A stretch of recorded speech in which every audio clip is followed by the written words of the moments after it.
al gobierno, tenía que ser un golpe en un momento. Bien, la cuarta será la vencida. Jorge Alemán, buenas tardes. Hola, buenas tardes, Carlos, ¿qué tal? Bien, por suerte te podemos escuchar.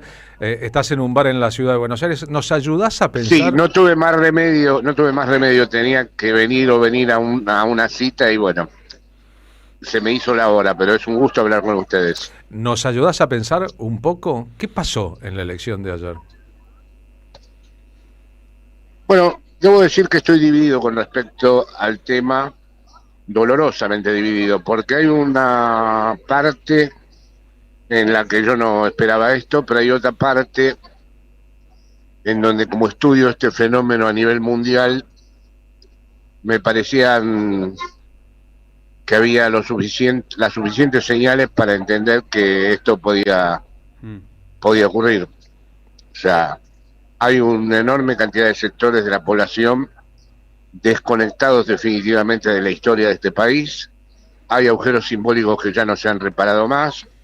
Hay referencias que a nosotros nos parecen muy determinantes, como por ejemplo la palabra soberanía, que para muchísimas personas no significan nada.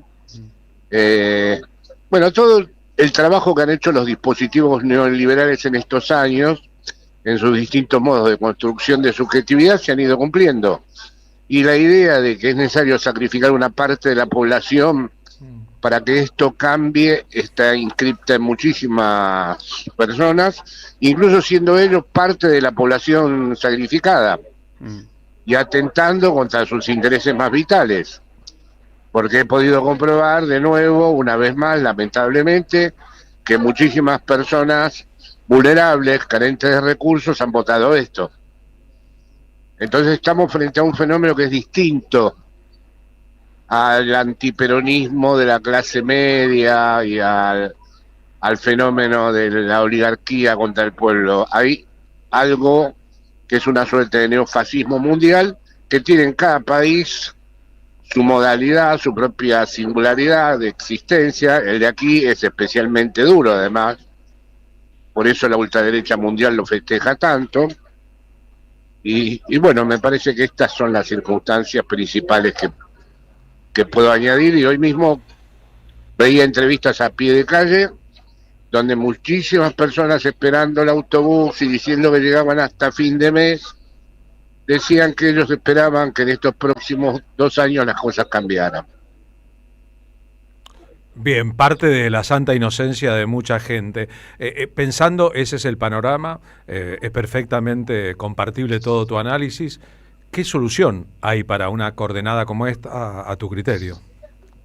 Es muy difícil porque el otro problema es que la prensa compañera, vamos a decirlo así genéricamente, una y otra vez denuncia todo esto, esperando que del otro lado haya un receptor sensible a la denuncia. Y en muchos casos el mensaje solo le llega a aquel que ya está convencido de antemano o le retorna al propio emisor que lo emitió.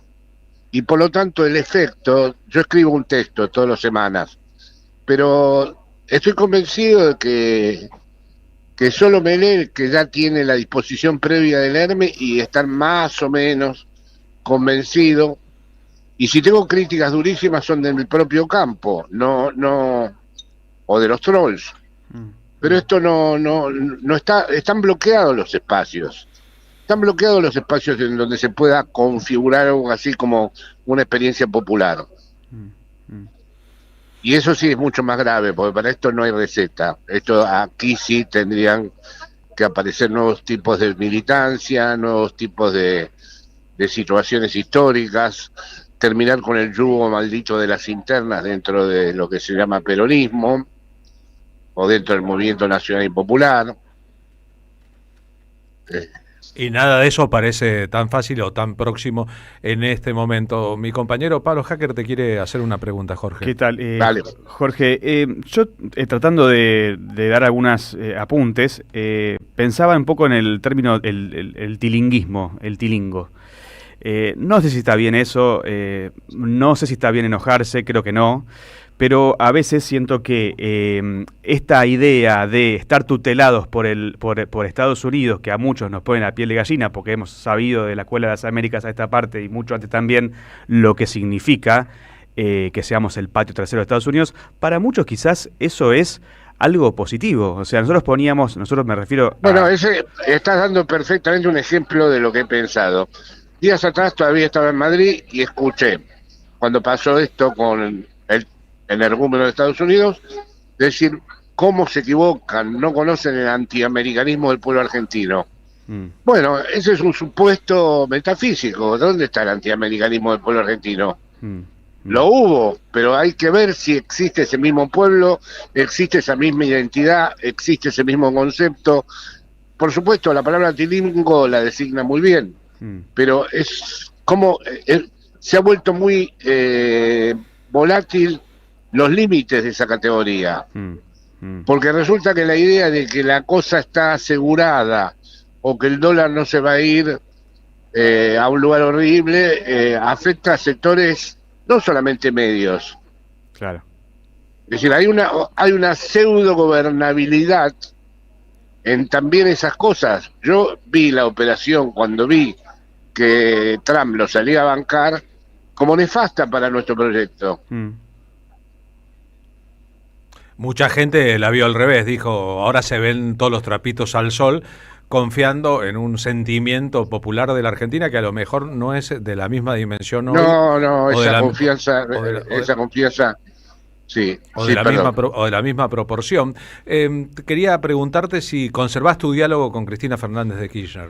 No, porque no tengo nada que, o sea, a mí me parece que lo que yo le podría decir, ya se lo dije y no sé si le va a agradar, pero yo, siendo la persona, la máxima referencia para mí y teniendo muy clara la injusticia que implica que ella esté presa, el planteo que han tenido con respecto a Axel, por el momento en el que estamos, si estuviéramos en un momento en donde podemos darnos el lujo de internas, pero si tenemos una monstruosidad como la que tenemos encima, darle cabida a la interna como se le dio cabida, no lo comparto, no,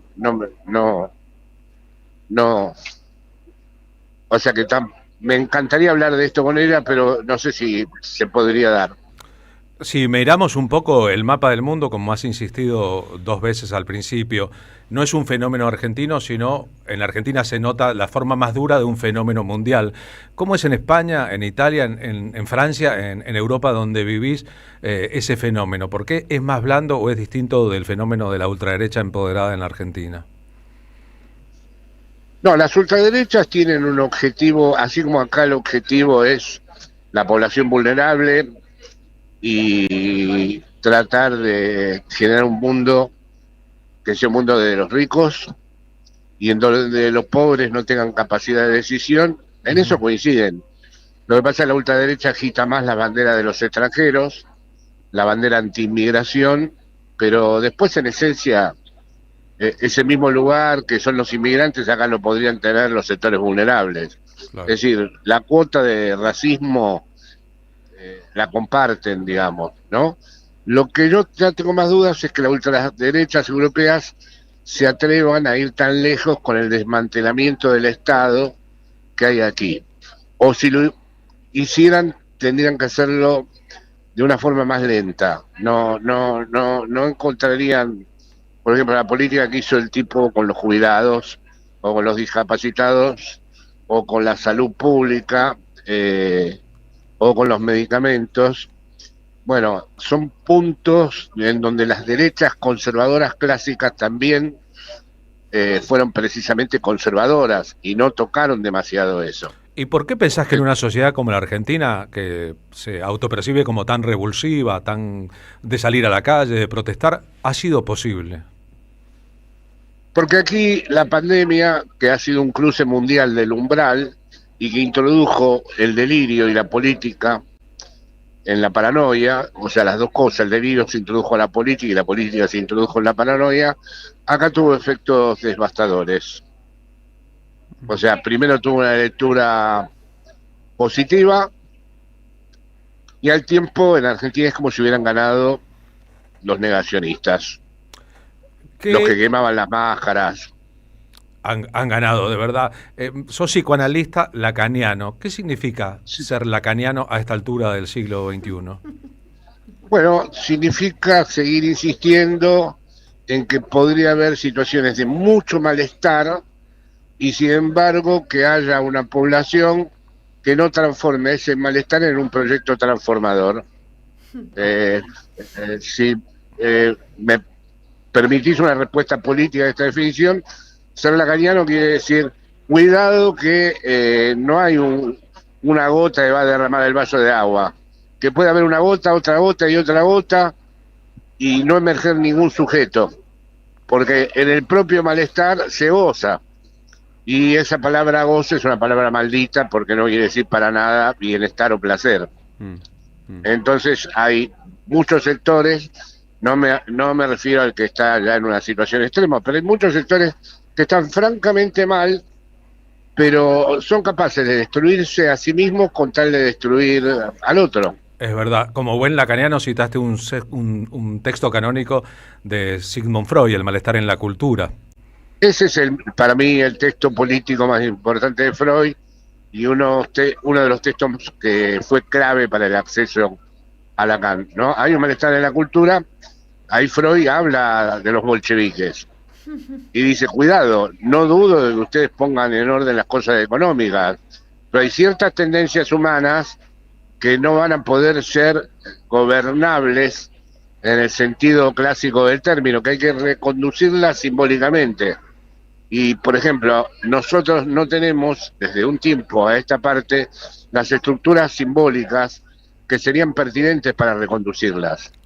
¿Qué serían cuáles esas estructuras simbólicas? Y, por empezar, un campo nacional y popular que no tenga tensiones internas evidentes en los momentos más graves. Es decir, tener un acuerdo, un frente de lucha, en donde verdaderamente haya tensiones, sí, siempre las hay, pero no que haya antagonismos. Ayer se daba la impresión, y como tengo muchos amigos cristinistas a muerte y otros amigos seguidores del gobernador, parecía que unos festejaban la derrota del otro.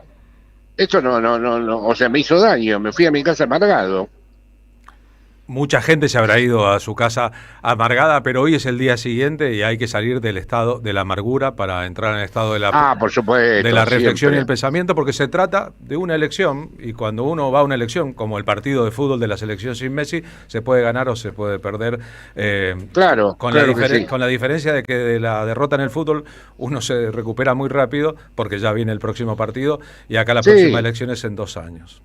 Por supuesto, y además, como decís vos, me preguntás ser lacaniano, también es eso, nunca se destruye del todo una fuerza latente y puede haber algo que retorne, que sea verdaderamente transformador, y ahora que parece que entramos en el túnel oscuro, dentro de un año, percibir que finalmente estamos en un proyecto emergente transformador. La historia ahora va a un ritmo aceleradísimo. Muy rápido. Sí, es verdad. O sea que un año puede ser como antes eran 5 años. De la pandemia para acá perdimos un poco la noción de lo cronológico y entramos en este mundo un poco disparatado y sin duda acelerado. Jorge, gracias por haber charlado con nosotros. Gracias a ustedes, de verdad. Nuestro respeto y nuestro cariño de siempre.